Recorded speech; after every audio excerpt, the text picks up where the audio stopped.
Oh boy. Who would have thought 3 words could cause so much trouble? Now, I'm not a CinemaSins, fanatic by any means, but I do think they get a little more crap than they probably deserve. Do I agree with everything they have to say about film? No. Do I think sometimes their videos can have some inconsistencies between each other? Of course. But what good thing doesn't? Peter Dinklage in Avengers Infinity War, the perspective was all off and it looked really freaking weird, but did that ruin the movie for me? No. Does Cameron Diaz's acting in Gangs of New York basically seem out of place and like she's in a completely different movie than everybody else? Of course, but that's still one of my favorite movies. Now, one thing that I think CinemaSins always does do right is when they remove sins, because it's something most of us can usually agree with. Let me give you an example. In their Ocean's 11 video, they really hit the nail on the head with certain problems with this movie. Did they ruin the movie? No, it is personally my favorite heist movie of all time with one of the best casts ever.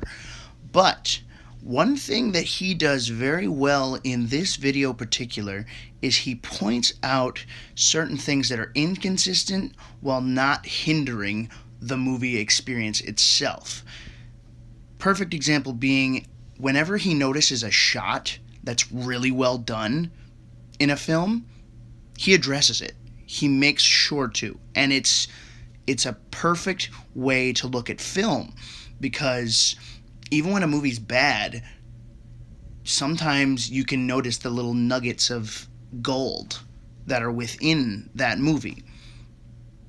He always seems to point out when something works and when it doesn't. And right here, this shot works. This shot of Clooney and Damon being the only ones not to turn around to look at the building implosion is awesome. Steven Soderbergh doesn't have a perfect batting average, but when he's on his game, it's badass. This is something that Jeremy does in a lot of his videos. He loves to point out when something is good and is consistently good by removing a sin during probably the best use of that shot.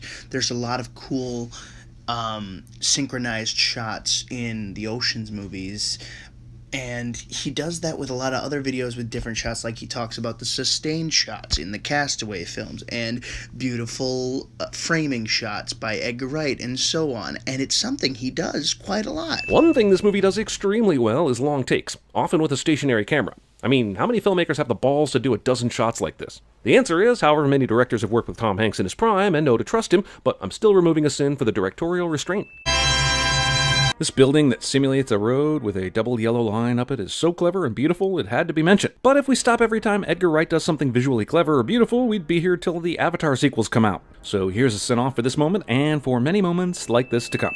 He does this a lot with shots, but he also does it a lot with moments of direction or editing or framing or anything like that. And it is something that I commend him on, because he shows when a movie does good. He's not just sinning the movie. He gives you a moment to appreciate something from the film. Here's a couple examples. This shot of David in the background while the body in the foreground gets bloodier by the second. This is some masterful shit. Between The Sixth Sense and this movie, I'm actually not surprised M. Night keeps getting work, despite his failures. This here is some brilliant stuff, man. I hear her. Barely, but she's there. Okay to go. She says she's okay to go. I'm removing another sin because even though this has taken 8 minutes, I'm totally riveted. The music by Alan Silvestri, the suspense Zemeckis creates, it's awesome. This rescue is badass, and it makes sense. Yes, a farmer in 1776 would have taught his sons to shoot. And yes, he would definitely know the nearby terrain better than the British. I'm taking 1 sin off, goddammit. Dormammu, I've come to bargain. What is happening? And this is what we come to see in movies. Completely creative, humorous, new way to fight the bad guy. Strange takes a fairly innocuous warning about time powers from earlier in the movie and turns it into pure gold. I'm removing 2 sins for this great scene, one of the more memorable of 2016. This scene progression made me smile so hard my face nearly broke off. 1 sin removed. This shot where the fountain goes down for a moment and the 2 guys hunting each other see one another? F***ing gold, Jerry. Movie mostly redeems the coincidence dad thing with this scene where he realizes who Peter is, and which ends with one of the coolest hero-villain conversations ever. I'll kill you and everybody you love. This entire scene absolutely rules. Another sin-off. One thing I consistently noticed is he makes sure to credit the story, the script, the editing, the framing, or just how it's done and how it's executed, and gives it credit for it, and that's something very good to do. And I know he has a tendency to have like inconsistencies and stuff like that, and sometimes he's just making jokes, sometimes he's making legitimate gripes, or sometimes he's just describing what's happening on the film, but it's all part of the channel. It's what they do. You don't need to take it so seriously that everything he does bothers you, or that everything that's like presented is presented 100% fact or 100% joke. People are inconsistent. That's how things are, and I don't understand the problem with that. Another thing that he does very well that I like quite a lot is that he reacts to things as if he's an audience member watching the movie. And it kind of reminds you of how you felt when you watched that movie. This is one of the best scenes of the decade. Logan movie finally gives Wolverine fans something they've been wanting for 8 movies, Berserker mode, and it's f***ing awesome. What I'm about to tell you will change the course of history. No.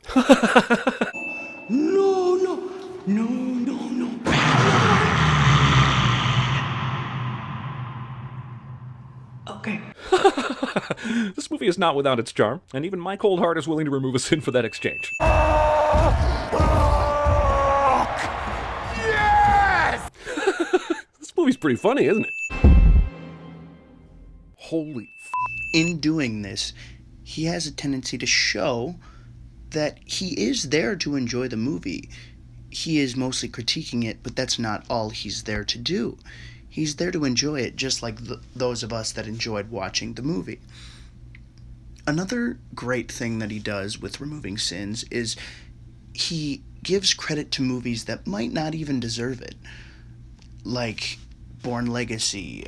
He says it's a lot better than we probably remember it being, or he'll say a scene is good even when he's about to shit on the rest of the movie, or it won't affect the sin total of the film, but he still gives it credit for doing good in this section or part or whatever.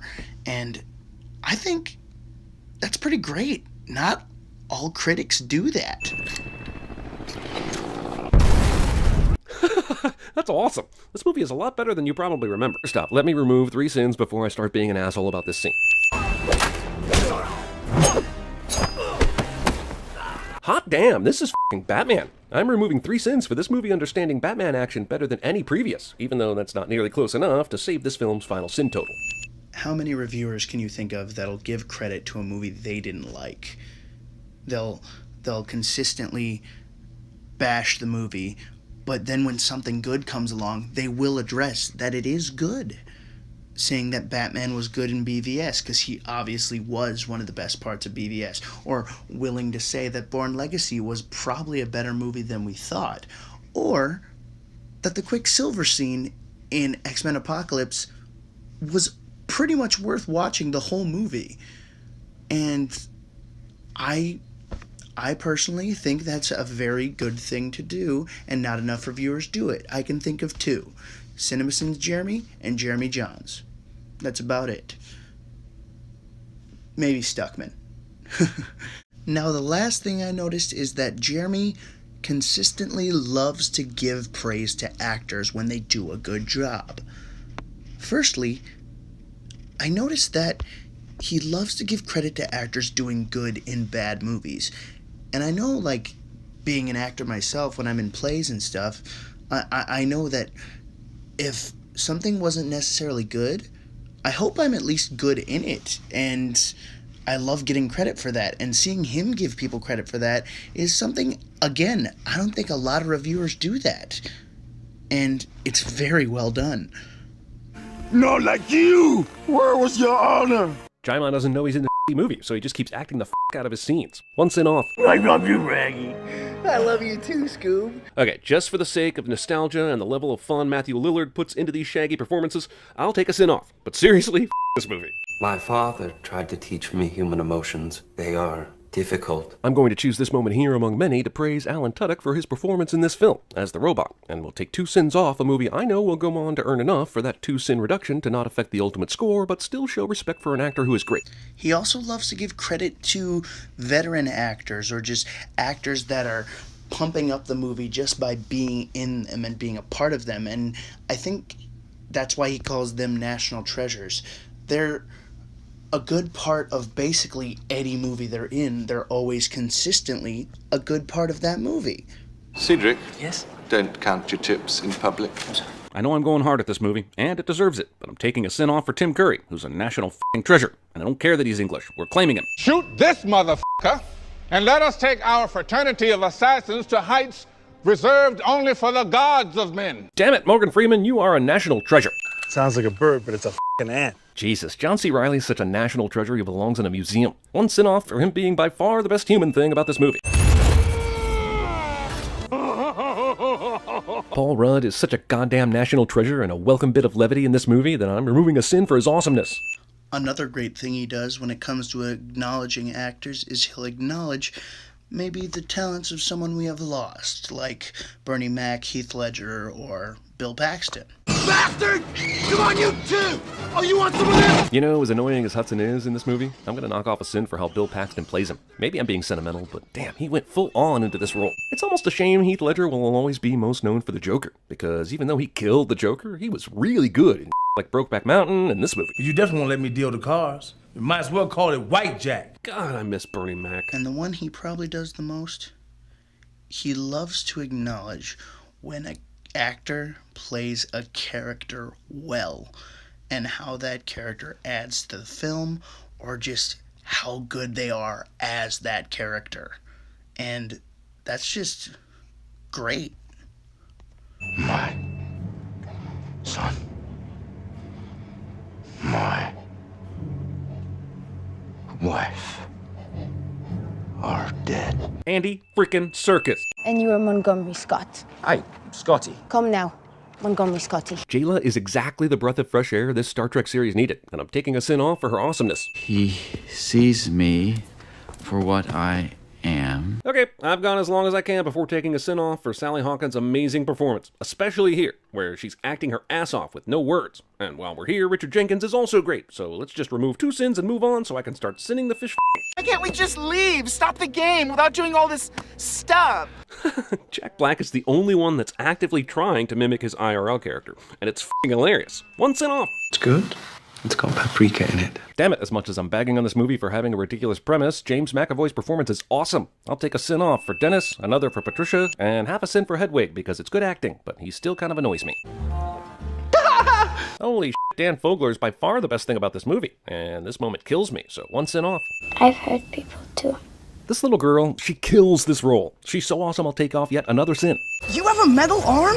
That is awesome, dude. Thank God they got a great actor. Got Spidey just right, even if he was an add-on. I think that mom is putting everybody in a trance and she f***ing the shit out of them. Damn it, movie, stop giving me excellent performances that make me want to remove sins. I have to remove a sin for Kate McKinnon single-handedly trying to keep this movie watchable. I don't think Vincent D'Onofrio gets enough credit for playing this character. He is f***ing phenomenal. Shrek? For you, baby, I could be. Antonio Banderas is the best thing about this movie.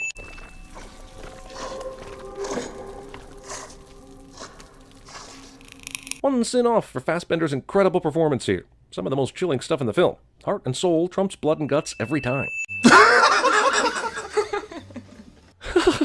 God damn, I love this cast. That is called a practical joke. I liked it very much. I just made it up. Somehow, against all odds, the former WWE personality has become the best thing about these movies. So how can you look at all of that and say all CinemaSins does is shit on good movies?